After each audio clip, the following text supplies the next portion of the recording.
अस्सलाम वालेकुम। तो अब हम बच्चों 10th का चैप्टर 18 का नेक्स्ट टॉपिक आज पढ़ेंगे। टॉपिक का नेम क्या है? Melting point of ionic compound. पढ़ा है कि आयनिक कंपाउंड्स उन कंपाउंड्स को बोलते हैं जिनके दरमियान में आयनिक बॉन्ड बनता है। क्लियर? आयनिक बॉन्ड कैसे बनता है? ट्रांसफर ऑफ इलेक्ट्रॉन से, यानी एक पे पॉजिटिव चार्ज आ जाएगा, दूसरे पे नेगेटिव चार्ज आ जाएगा। एक एटम इलेक्ट्रॉन लूज करेगा, उस पर पॉजिटिव चार्ज आएगा, दूसरा उसको एक्सेप्ट करेगा तो उस पर नेगेटिव चार्ज आ जाएगा। जैसे for example NaCl ionic compound है। क्लियर?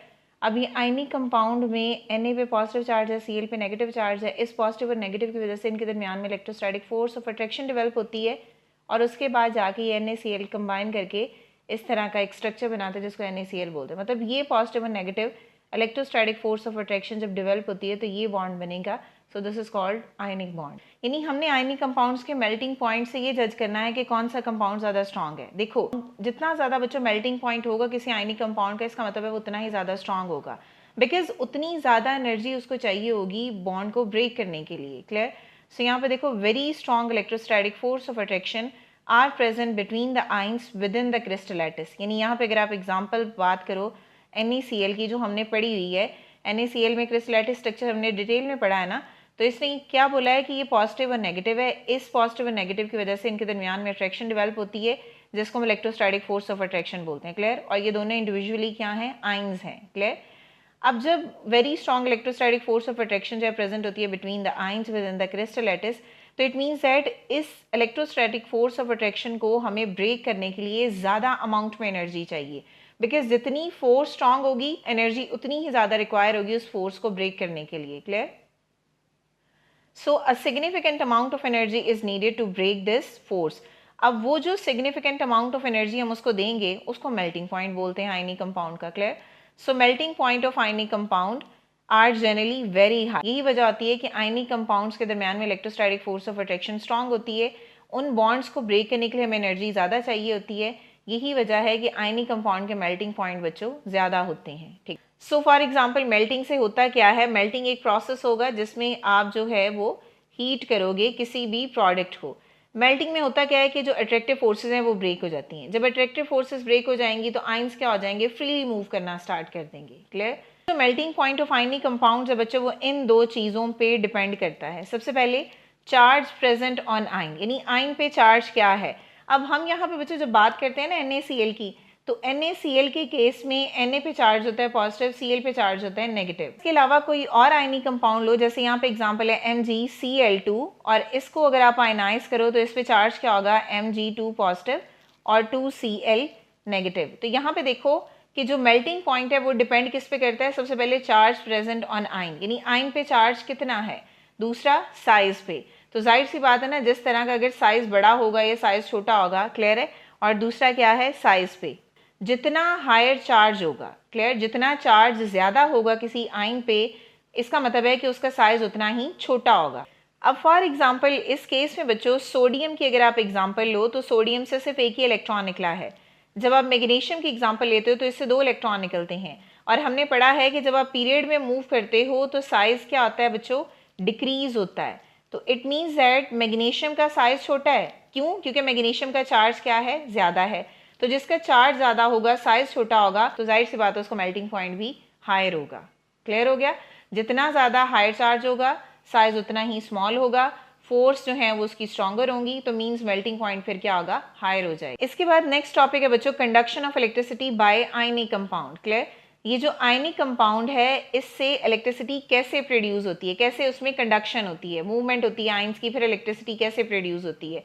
जो आयनिक कंपाउंड्स बच्चों सॉलिड स्टेट में होंगे, जैसे NaCl है, सॉलिड है, हमने इसका सोल्यूशन जो है वो नहीं बनाया हुआ, तो सॉलिड केस में जो है वो आयनिक कंपाउंड इलेक्ट्रिसिटी कंडक्ट नहीं करते, बिकॉज आयन नहीं ना बनते सॉलिड फॉर्म में, वो कॉम्पैक्ट फॉर्म में होंगे, ऑर्डर्ड फॉर्म में होंगे, तो फिर मूवमेंट नहीं करेंगे, तो फिर कैसे इलेक्ट्रिसिटी को फ्लो करेंगे।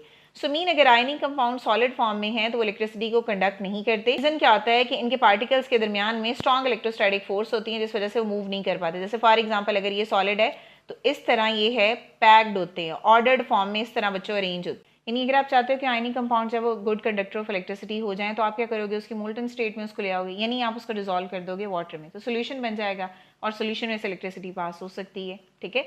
अब फॉर एग्जाम्पल अगर आयनिक कंपाउंड है बच्चों, आप उनको हीट करते हो उनके मेल्टिंग पॉइंट पे, तो इससे क्या होगा कि जो आइंस होते हैं वो फ्री हो जाते हैं और वो मूव करना स्टार्ट कर देते हैं और इससे इलेक्ट्रिसिटी पास होना शुरू हो जाएगी। क्लियर? अगर आप आयनी कंपाउंड को डिसॉल्व करते हो वाटर में, तभी भी क्या होगा कि फोर्सेस ब्रेक हो जाती हैं आइंस के दरम्यान में। जैसे फॉर एग्जांपल आपने NaCl को पानी में डिसॉल्व किया, तो वाटर क्या करेगा, इनके दरमियान की फोर्सेस को ब्रेक कर देगा और इस तरह जो है ये बन जाएंगे। क्लियर? फिर ये पॉजिटिव आयन इसको सराउंड कर लेगा और ये नेगेटिव आयन इसको सराउंड कर लेगा। इस तरह NaCl के दरमियान का जो बॉन्ड है वो ब्रेक हो जाएगा और आइंस जो है वो फ्री हो जाएंगे और इस तरह भी फिर आइंस इंडिपेंडेंटली मूव करेंगे और इलेक्ट्रिसिटी को पास कर सकते हैं। तो इन दोनों केस में इलेक्ट्रिसिटी पास हो सकती है। आयनी कंपाउंड क्या है, ये स्ट्रॉन्ग इलेक्ट्रोलाइट होते हैं because they dissociate completely into ions when dissolve in a water. Strong electrolytes उनको बोलते हैं कि जब आप इनको पानी में ऐड करते हो तो वो टोटली डिसोसिएट हो जाते हैं, आइंस बन जाते हैं उनके। ठीक है, जैसे फॉर एग्जांपल कुछ जो है वो स्ट्रॉन्ग इलेक्ट्रोलाइट्स होते हैं, वीक इलेक्ट्रोलाइट्स भी होते हैं, नॉन इलेक्ट्रोलाइट्स भी होते हैं। जो स्ट्रॉन्ग इलेक्ट्रोलाइट होते हैं उनमें एक्सटेंट ऑफ आयनाइजेशन ज़्यादा आता है, मीन्स उनमें ज़्यादा आइंस बनते हैं। जो वीक इलेक्ट्रोलाइट्स होंगे वो कम आइंस बनाएंगे, जो नॉन इलेक्ट्रोलाइट्स होंगे वो आइंस बनाएंगे ही नहीं। तो आयनी कंपाउंड स्ट्रॉन्ग इलेक्ट्रोलाइट्स होते हैं, ये ज़्यादा से ज़्यादा आइंस बना देते हैं जब उनको पानी में डिसॉल्व करते हैं। क्लियर? कंप्लीटली डिसोसिएट हो जाते हैं आइंस में जब आप इनको पानी में डिसॉल्व करते हो। क्लियर हो गया? क्विक चेक देखो 18.1 क्वेश्चन 1 एंड 2 है, इसको आप बुक से देख लो क्वेश्चन को, क्वेश्चन यहाँ मैंने मेंशन नहीं किया हुआ। तो क्वेश्चन नंबर 1 है बच्चों, how the ions present in an NaCl arrange themselves to form a crystal lattice. ठीक है, ions in a NaCl arranged into a repeating 3D face centred cube lattice where each ion यानी each sodium ion is surrounded by a 6 chloride ion and vice versa। इसी तरह each chloride ion is surrounded by a 6 Na positive ion। ठीक है, question है बच्चों, do you expect the melting point of potassium chloride to be higher or lower than NaCl। तो हमने ये देखना है कि जो पोटेशियम क्लोराइड का मेल्टिंग पॉइंट है वो ज़्यादा होगा या कम होगा। ठीक, so I expect the melting point of the potassium chloride to be lower than NaCl। ठीक है, so because sodium chloride has a greatest lattice enthalpy, sodium chloride की जो लेटिस एंथैल्पी है वो ज़्यादा होती है पोटेशियम क्लोराइड से, और इसके अलावा due to a smaller size of NaCl ion than KCl, मतलब जो NaCl का साइज है वो स्मॉलर हो जाता है। कलेक्टिवली बात कर रहे हैं। ठीक है, जो यही वजह है कि जो मेल्टिंग पॉइंट है NaCl का वो 801 डिग्री है और जो KCl है उसका है 776 डिग्री सेल्सियस। इस शॉर्ट क्वेश्चन है बच्चों, सॉल्युबल एंड इनसॉल्युबल सॉल्ट्स क्या होते हैं।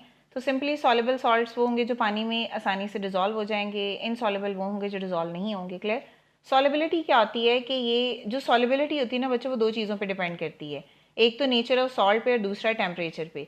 Nature of salt mean salt किस तरह का है। बेसिकली होता क्या है कि ज़रूरी नहीं है कि टेम्परेचर के इंक्रीज़ करने से हर दफ़ा सॉल्युबिलिटी इंक्रीज़ ही हो, तो सम टाइम टेम्परेचर के इंक्रीज़ करने से सॉल्युबिलिटी डिक्रीज़ भी करती है। ठीक है, तो जो सॉल्युबिलिटी है वो इन दो पॉइंट्स पे डिपेंड करती है, एक है नेचर ऑफ सॉल्ट और दूसरा क्या है, टेम्परेचर। तो सॉल्युबल सॉल्ट्स कौन से होते हैं? Soluble salt dissolve completely in water and form a uniform aqueous solution, मतलब कंप्लीट एक्वस सोल्यूशन बनाएंगे, आयनाइजेशन इनकी होती है आसानी से। क्लियर? तो एग्जांपल यहाँ पे sodium, potassium and ammonium salts, metallic nitrates, chlorides and sulphate, hydroxide of sodium, potassium and ammonium are soluble, तो ये वाटर सॉल्युबल होते हैं। नेक्स्ट है बच्चों इनसॉल्युबल सॉल्ट, उससे ऑपोजिट होगा। Insoluble salt do not dissociate and remain as a solid precipitate. For example अगर आप किसी चीज़ को पानी में ऐड करते हैं, यहाँ पे आप कोई भी सॉल्ट ऐड करो और यहाँ पे आप जो है वो वाटर ऐड करो, तो सॉल्ट जो है वो नीचे बैठ जाता है, इसको हम बोलते हैं प्रेसिपिटेट या PPTs। इनसॉल्युबल सॉल्ट में ऐसा होता है कि सॉल्ट पानी में डिजॉल्व नहीं होता बल्कि नीचे सॉलिड फॉर्म में बैठ जाता है, प्रेसिपिटेट बनाते हैं। इसमें एग्जांपल आती है ऑल कार्बोनेट्स एक्सेप्ट